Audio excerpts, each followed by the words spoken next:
welcome back to Hosted by Krissy. Today I'm participating in the Love Your Family Safety Challenge hosted by my friend Denise at This and That with Denise Jordan.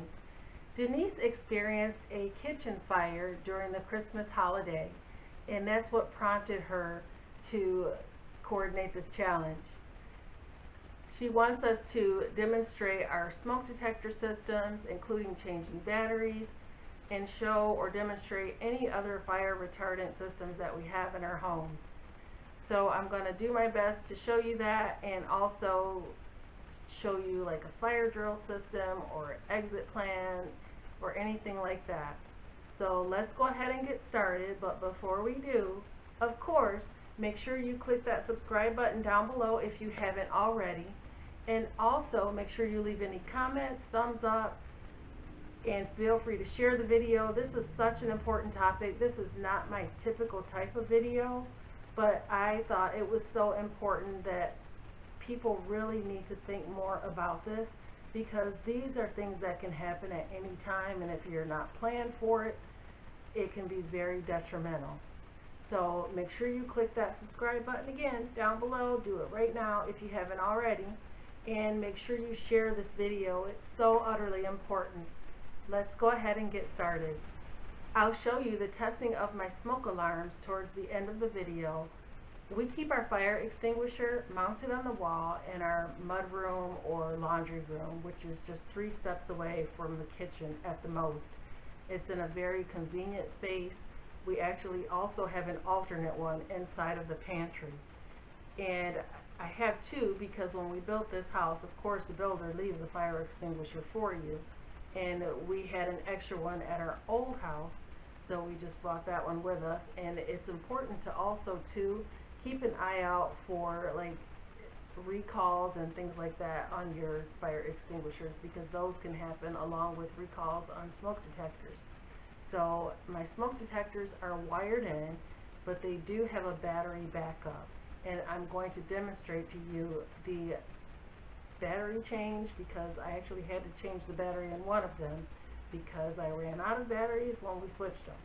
We usually switch the batteries in all of our smoke detectors throughout the house when we have the either spring forward or fall back time change. We're in Michigan, so we do still do that here. I know some states don't, very few to my knowledge, but that's how we can easily keep track of when to change our smoke detector batteries, and it becomes less of a chore as far as needing to remember it.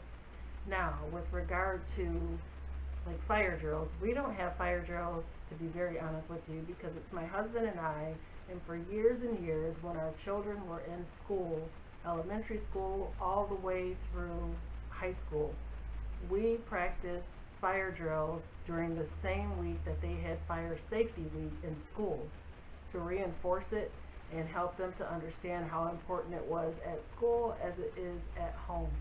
So that's how we did that, and I think my husband and I have done it for so many years with them that we know what to do. We know what the plan is. But for our guests, that's another issue. We only have one guest room in our home. So I started thinking about that when I watched Denise's video. I thought, well, you know, the guests might get a little confused, because if they're not used to being in your home, at least on the level of your home where your bedrooms are, they might get a little confused and they could become trapped, or you never know. So I actually drafted like a little exit plan, and I'm going to actually laminate it and hang it on the back of the guest room door.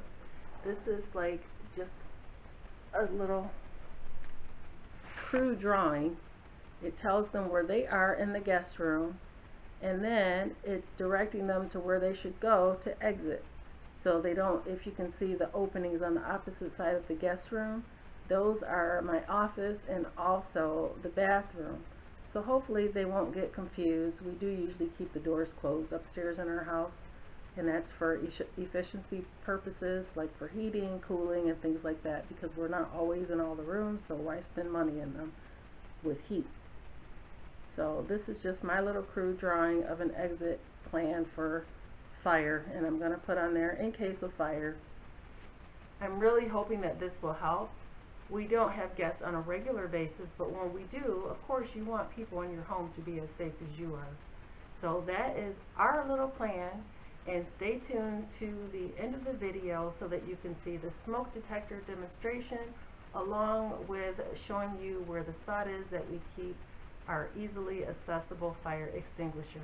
Thank you so much for watching, and make sure you check out other videos related to this content. If there is a playlist available, I will link that down below. I will also link Denise's channel below as well. Thank you for watching.